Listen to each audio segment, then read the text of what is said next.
seorang laki-laki tidak bekerja, yang bekerja hanya perempuan dan tidak ada uzur kelihatannya, lakinya laki menganggur, wah itu bukan laki-laki. Laki-laki kok nggak mau kerja, ini bagaimana ini? Bukan laki-laki. Laki-laki itu memberi nafkah, kecuali laki-laki tersebut ada uzur, sakit, sudah berusaha tetap bangkrut. Ada orang nasibnya nasib bangkrutan, namanya Pak Bangkrut ya. Setiap dagang mesti bangkrut, ada, memang nggak model dia, nggak bisa dagang. Sehingga di dalam rumah pun dia nggak bisa jadi pemimpin dalam urusan apapun, karena memang lemahnya dia.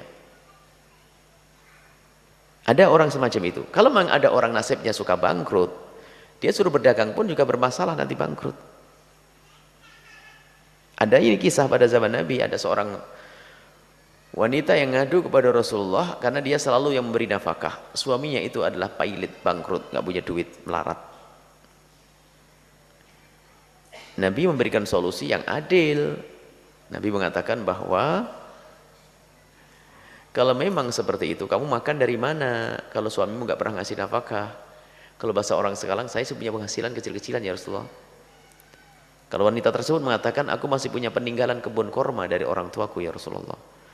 Cuman masa saya yang nombokin terus ya Rasulullah. Suami saya pengangguran. Nabi berikan solusi yang pertama.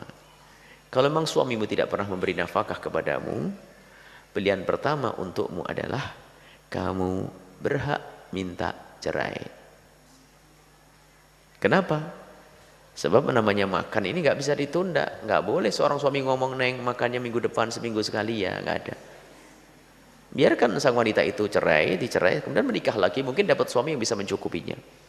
Nggak boleh seorang laki-laki mengambil seorang wanita di dalam rengkuhannya dalam pernikahan lalu tidak beri nafkah, nggak boleh. Maka seorang istri berhak minta cerai jika sang suami tidak pernah memberi nafkah. Rupanya wanita tersebut masih punya hati, apapun bentuknya dia adalah suami daripada bapak daripada anak-anaknya. Maka wanita tersebut berkata, ya Rasulullah, apakah ada pilihan lain selain harus bercerai? Nabi menjawab, kalau begitu pilihan yang kedua, kamu tetap yang mencukupinya. Kamu yang ngasih nafkah kepada suamimu. Dan di saat seperti itu, kamu mendapatkan pahala yang berlipat-lipat. Pertama, pahala engkau nyenangkan suami. Kedua, pahala ngasih rezeki dan nafkah. Yang ketiga adalah pahala silaturahimmu dengan anak-anakmu. Maka wanita itu sambil tersenyum, ya Rasulullah, kalau begitu biar aku saja mencukupi. Tapi itu suaminya benar, masih sering minta maaf, nyanjung. Ini suami dungu, seandainya ada sudah nggak ngasih nafkah. Kadang-kadang sebelum akhir bulan ada cerita sudah nunggu, mana duitmu? Lah ini kan nggak enak bener, sholatnya ogah-ogahan. Wah ini betul-betul tuh salah pilih dulu, ngapain nikah dengan dia? Ibaratnya begitu loh. Dan para suami hendaknya sadar, kalau dirimu punya kelemahan, bukan berarti setelah itu Islam memaksa kita harus berhasil, tidak. Kalau memang seorang suami nasibnya bangkrutan itu paling tidak kata maaf, mungkin suaminya, istri yang memenuhi kebutuhannya. Besarkan hati sang istri, tidak perlu merasa terpuruk lalu dikit-dikit marah dengan istri karena merasa di penguasanya adalah istri. Bukan menguasai istri, memang yang punya duit istri kok. Ya kan tidak lucu kalau seandainya suami nggak kerja, tatonya duit semuanya brol diberikan ke suami. Suaminya sudah nggak bisa ngatur duit, kan tambah hancur-hancuran begini. Jadi semestinya seorang suami di saat dia menemukan kelemahan dalam dirinya, ekonominya lemah, mungkin istrinya lebih tinggi gajinya, atau suaminya nggak punya, paling tidak punya penghargaan, dan kata maaf, itu saja sudah cukup. Maaf istriku, aku belum bisa. Dan mengerti. Dan paling tidak mengerti keinginan suami. Kemudian, ini enaknya, paling enak-enaknya suami ini. Kalau yang diceritakan ini, kalau suaminya dengar, paling enak-enaknya suami. Biar nggak apa-apa kerja, nggak apa-apa, tapi yang penting ibadahnya bener. Ini kan paling enak-enaknya suami. Biarpun nggak boleh suami itu hanya menikmati ibadah, lalu istrinya suruh ke pasar. Ada pengaduan, suaminya keliling berdakwah 40 hari, 4 bulan dan sebagainya. Tak-taunya Pak, istrinya suruh di pasar cari duit, suaminya pulang ngambil duit. Wah ini kalau ketemu Syekh Ilyas pendiri Jamaah Tabligh itu akan dimarahi itu bapak-bapak itu. Syekh Ilyas wali besar, tidak akan mengajari yang demikian ini. Ada pengaduan sebagian orang gara-gara suaminya ikut dakwah khuruj, istrinya telantar, itu nggak benar menurut saya Ilyas juga.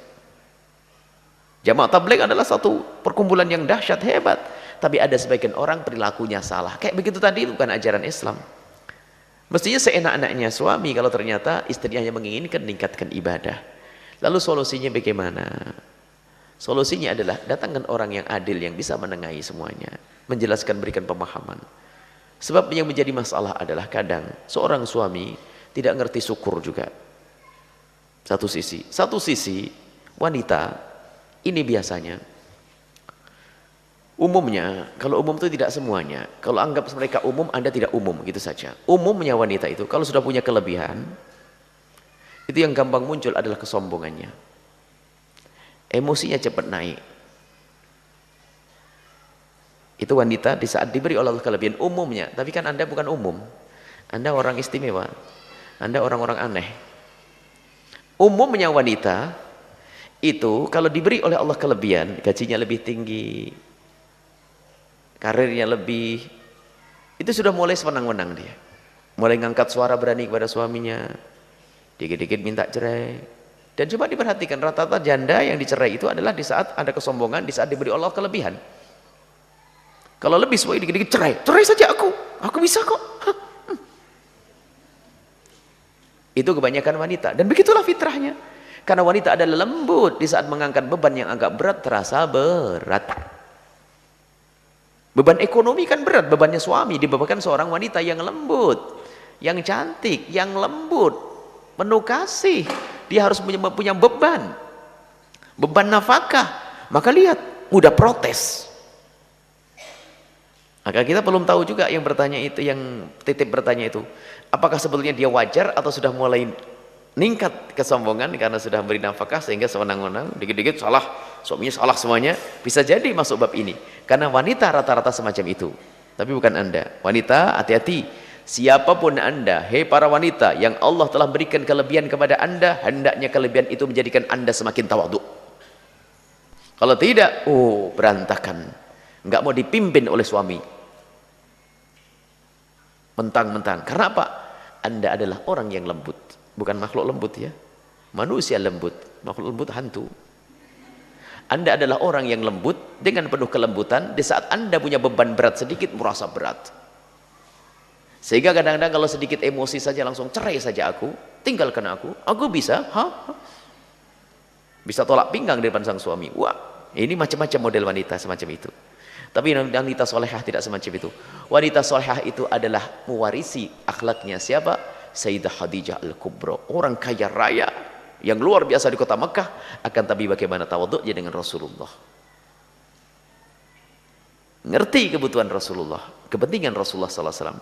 Jadi kekayaannya tidak menjadikan dia sombong. Termasuk wanita yang bertanya kepada Rasulullah, dia diberi kecukupan, suaminya adalah pilot, suaminya bangkrut, akan tapi ternyata di saat diberi petunjuk oleh Nabi, dia lebih senang. Biarlah kalau begitu, aku saja yang mencukupi, tapi aku dapat 3 pahala.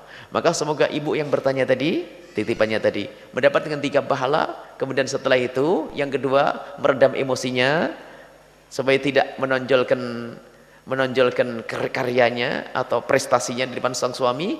Satu. Kemudian sang suami semoga segera sadar, paling tidak kata maaf, sanjungan, ya, dan seterusnya. Jangan sampai suaminya semakin seenaknya sendiri. Naudzubillah, itu bukan laki-laki seenaknya sendiri. Berusaha, tapi setelah itu tetap berusaha.